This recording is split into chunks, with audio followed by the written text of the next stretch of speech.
प्रिय विद्यार्थियों, आज हम राजनीति विज्ञान के मूल आधार विषय के तहत राजनीतिक आधुनिकरण की अवधारणा को समझने की बात करते हैं।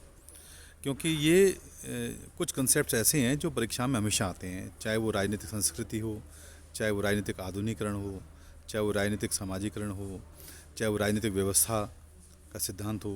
ये सारे महत्वपूर्ण विषय हैं, इन पर सामान्यतः एक प्रश्न परीक्षा में ज़रूर आता है।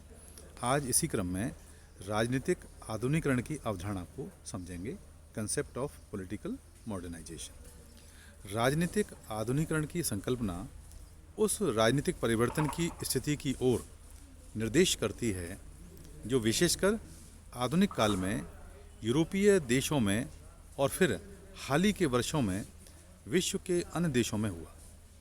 यह एक बहुपक्षीय प्रक्रिया है जिसके कई आयाम हैं और कई आयामों के आधार पर हम इसका अध्ययन करते हैं, चाहे वो मनोवैज्ञानिक स्तर हो, चाहे वो बौद्धिक स्तर हो, चाहे वो जनांकिक स्तर हो, चाहे वो सामाजिक स्तर हो, चाहे वो आर्थिक स्तर हो। इन सभी स्तरों पर हम इसका अध्ययन करते हैं। आइए सबसे पहले हम इसके मनोवैज्ञानिक स्तर की चर्चा करते हैं। इसमें लोगों के मानकों और मूल्यों और अभिविन्यासों में परिवर्तन की अपेक्षा की जाती है। वहीं बौद्धिक स्तर पर इसमें अपने परिवेश के बारे में ज्ञान के विसरण की अपेक्षा की जाती है। और जनांकिक स्तर पर हम इसमें इसका नेतार्थ जीवन स्तर में सुधार एवं नगरीकरण से लेते हैं। वहीं सामाजिक स्तर पर इसमें यह प्रवृत्ति पाई जाती है कि परिवार और अन्य प्राथमिक गुटों के प्रति निष्ठा की भावना के केंद्र बिंदु को स्वैच्छिक रूप से संगठित आनुषांगिक संगठनों के प्रति निष्ठा में बदला जाए। और आर्थिक स्तर पर इसमें बाजारी कृषि के विकास, औद्योगिकरण का विकास एवं आर्थिक कार्यकलाप का व्यापक होना बताया गया है।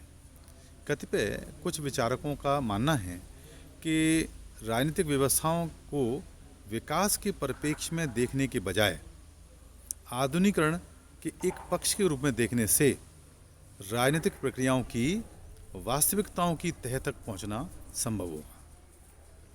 इन लोगों की मान्यता यह रही है कि राजनीतिक विकास राजनीतिक आधुनिकरण की प्रक्रिया का परिणाम है और राजनीतिक आधुनिकरण समाज की आधुनिकरण की प्रक्रिया से प्रेरित और निरूपित होता रहा है। राजनीतिक विकास की अवधारणा स्थैतिक अवधारणा मानी जाती है, इसलिए डेविड एप्टर ने ऐसी अवधारणा के प्रयोग पर बल दिया जो स्थैतिकता के दुर्गुण से मुक्त हो तथा समाज के हर पहलू में होने वाले परिवर्तन की समग्रता से संबंधित रहे। राजनीतिक व्यवस्था को आधुनिकरण की समग्र प्रक्रिया के संदर्भ में समझने के लिए ही राजनीतिक आधुनिकरण उपागम या दृष्टिकोण की आवश्यकता अनिवार्य हो गई है।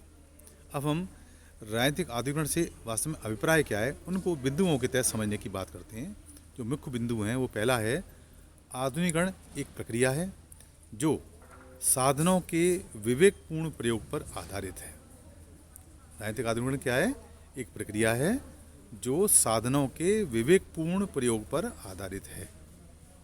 दूसरा बिंदु है, आधुनिकरण आधुनिक समाज की तरफ ले जाने वाली एक प्रवृत्ति है, एक सोच है। मनोवैज्ञानिक स्तर पर इसमें लोगों के मानकों, मूल्यों और अभिविन्यासों में परिवर्तन की अपेक्षा की जाती है। और वहीं आधुनिकरण परिवर्तन की एक ऐसी प्रक्रिया है जो प्रगतिशीलता की ओर उन्मुख रहती है। आधुनिकीकरण पश्चिमीकरण नहीं है। अब हम राजनीतिक आधुनिकरण के लक्षण, उनके स्वरूप क्या है, लक्षण क्या है, उनको जानने की बात करते हैं। पहला बिंदु है इसमें समस्त शक्तियों का राज्य या राजनीतिक व्यवस्था में केंद्रीकरण। दूसरा है राज्य का समाज में अधिकाधिक प्रवेशन। तीसरा है केंद्र और परिसर में अंतःक्रिया।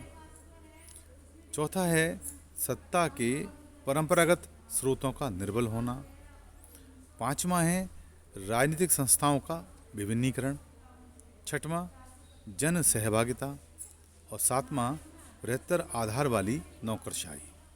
संक्षिप्त में कहा जा सकता है कि राजनीतिक आधुनिकीकरण बुद्धि संगत सत्ता है या विभिन्नीकृत राजनीतिक संरचनाएं या इसमें राजनीतिक सहभागिता राजनीतिक आधुनिकीकरण के प्रमुख लक्षण हैं। अब हम राजनीतिक आधुनिकीकरण के जो प्रतिमान हैं, जो मॉडल्स हैं, उनकी बात करते हैं। इसके तहत कौन कौन से मॉडल आते हैं। राजनीतिक लोकतंत्र एक मॉडल है इसका, अभिभावकों लोकतंत्र, तीसरा आधुनिकरणशील वर्गतंत्र, चौथा सर्वाधिकारवादी वर्गतंत्र, पांचवा परंपरागत वर्गतंत्र। अब राजनीतिक आधुनिकीकरण के अभिकरण कौन से हैं।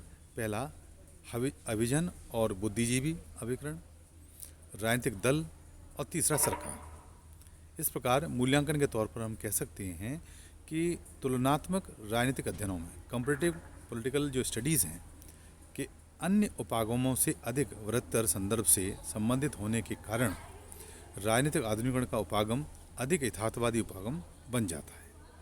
राजनीतिक विकास के उपागम से यह इस दृष्टि से अधिक उपयुक्त माना जाता है क्योंकि जीवन के राजनीतिक पहलू को समग्रता से संबंधित करके समझने का इसमें एक प्रयत्न किया जाता है। किंतु इस दृष्टिकोण के प्रयोग में कतिपय कठिनाइयाँ भी आती हैं। सबसे प्रमुख कमी इस प्रकार की तुलनाओं में आधुनिकीकरण की सामान्य प्रक्रिया से राजनीतिक आधुनिकीकरण की प्रक्रिया को अलग और स्वायत्त प्रक्रिया के रूप में प्रतिष्ठित करना है। जब तक यह नहीं हो पाता है, इस उपागम या इस दृष्टिकोण का राजनीतिक तुलनाओं में प्रयोग नहीं हो सकता है। कतिपय आलोचकों का मत है कि आधुनिकीकरण संकल्पना समाजशास्त्र से जुड़ी हुई है और इसमें राजनीति शास्त्र समाजशास्त्र का ही अंग बन जाएगा। वस्तुतः आधुनिकीकरण एक समाजशास्त्रीय और आर्थिक विकास से संबद्ध संकल्पना है। इसलिए आलोचक कहते हैं कि यहाँ हमें राजनीति को समाज विज्ञान या अर्थशास्त्र जैसे किसी अन्य विषय के समुद्र में डुबोने के प्रयास दिखाई पड़ते हैं।